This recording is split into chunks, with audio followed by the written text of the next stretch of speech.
नमस्कार दोस्तों। राजस्थान बीजेपी के वरिष्ठ नेता और नेता प्रतिपक्ष गुलाब चंद कटारिया को असम का राज्यपाल बनाने के बड़े फैसले के बाद राजस्थान बीजेपी में दो बड़े सवाल खड़े हो गए हैं। पहला सवाल तो यही है कि अब नेता प्रतिपक्ष कौन होगा।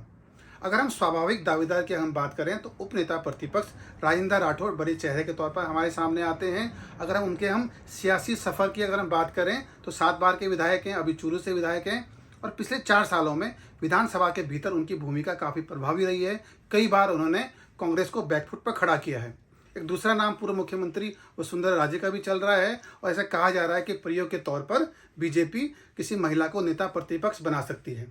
कुछ चौंकाने वाले और बड़े चेहरे भी नेता प्रतिपक्ष के तौर पर हमारे सामने आ सकते हैं। एक कहानी ये भी चल रही है कि 2023 के चुनाव के मद्देनज़र बीजेपी संगठन में फेरबदल कर सकती है।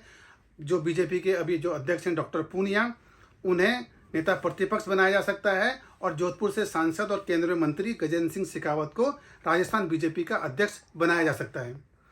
शेखावत को 2018 में भी अध्यक्ष बनाने की कवायद हुई थी, काफ़ी कोशिशें हुई थी, आलाकमान ने लगभग नाम तय कर दिया था, लेकिन तत्कालीन मुख्यमंत्री वसुंधरा राजे ने लास्ट टाइम पे वीटो किया और उन्हें बीजेपी का राजस्थान अध्यक्ष बनने से रोक दिया।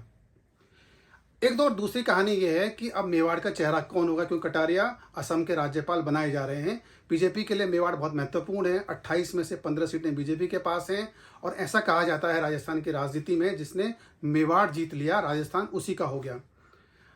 मेवाड़ में आरएसएस काफ़ी लंबे समय से काम कर रही है, काफ़ी ज़मीन पर काम कर रही है। आदिवासी इलाकों में आरएसएस का काफ़ी प्रभाव है और ये भी तय है कि मेवाड़ का जो चेहरा होगा उसको आरएसएस ही तय करेगा।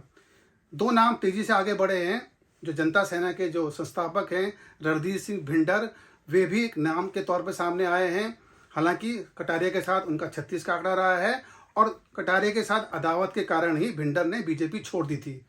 भिंडर को वसुंधरा राजे का काफ़ी करीबी माना जाता है। बीजेपी में लाने की वसुंधरा राजे ने काफ़ी कोशिशें की, लेकिन वीटो के कारण और कटारिया के वीटो के कारण वे बीजेपी में शामिल नहीं हो सके। तो नए संदर्भों में वे भी चेहरा बन सकते हैं। राजसमंद से जो सांसद हैं दिया कुमारी, उनका नाम भी चल रहा है कि वे भी मेवाड़ का चेहरा बन सकती हैं। आज का दिन बीजेपी के लिए काफ़ी महत्वपूर्ण है। जिस तेज़ी से जिस बड़े घटनाक्रम के तहत जो कटारिया को राज्यपाल बनाकर भेजा गया, उन्हें सम्मान के साथ संन्यास देकर राज्यपाल बनाया गया, तो क्या यह कड़ी यहीं खत्म हो गई है या आने वाले दिनों में बीजेपी राजस्थान के कुछ बड़े चेहरों को भी इतिहास में दर्ज किया जा सकता है। इंतजार करते हैं कि 2023 के विधानसभा चुनाव के मद्देनज़र राजस्थान में बीजेपी कितने अलग, नए और बड़े बदलाव करती है। इंतजार करते हैं।